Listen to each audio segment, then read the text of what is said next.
तमरुका जी से कहा, सुनो तमरुका, कली काल में, कलयुग में जो शंकर भगवान की मेरे द्वारा प्रकट करी हुई ये शिव महापुराण की कथा, ये केवल पुराण नहीं है।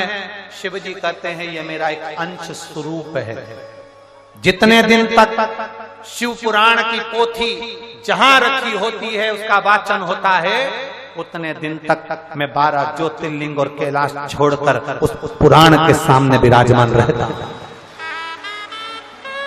उस पुराण के सम्मुख में विराजमान रहता हूं। इसलिए इस व्यासपीठ का एक नियम आपको हम पहले भी बताए हैं, आरती करते समय या कथा चलते समय हम सामने से किसी को नहीं निकलने देते, क्योंकि मेरा देव अधिदेव महादेव 7 दिन जब कथा चलती है उस समय पर मेरा बाबा वो 3 घंटा उसके सामने विराजमान होकर कथा का रसतत्व ग्रहण करता है, उसकी साक्षी होती है।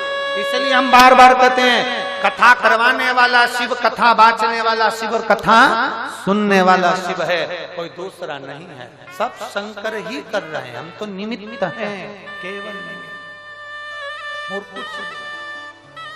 आप उसका स्मरण करें, अपने दिल की बात उससे कहें, भाव से सुने, धारण करें। तमरुका जी जो इस पवित्र कथा को सुनता है उसकी मनोकामना में स्वयं पूर्ण करता है। जो शिवालय तक आकर 1 लोटा जल समर्पित करता है, मैं नंदी के साथ शाम तक उसके घर में प्रदोष काल तक पहुंच जाता। ये शिव कह रहा है। प्रदोष काल का जो समय होता है, प्रदोष का जो समय होता है, शंकर के आगमन का समय होता है प्रदोष का। कभी सीहोर जाएं, कुबेरेश्वर धाम पर कभी भी जाएं, भले रुद्राक्ष मिले ना मिले, पर शाम की प्रदोष की आरती, शाम की आरती एक बार जरूर दर्शन करें। और शाम की प्रदोष काल की आरती का लाइव प्रसारण भी होता है रोज हमारे YouTube चैनल पर।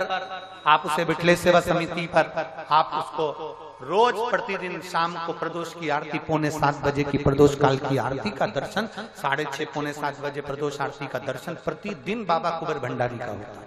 आप अपने YouTube चैनल पर उसको लाइव कर और उसको देख सकते हैं। प्रतिदिन देखो, ज्यादा नहीं जा सकते तो 5 दिन उस प्रदोष आरती का प्रतिदिन दर्शन करें। बिठले सेवा समिति के YouTube चैनल को आप उस पर जाकर और उस प्रदोष आरती का दर्शन प्रतिदिन शाम के टाइम करो, उसका दर्शन, उसका आनंद आएगा।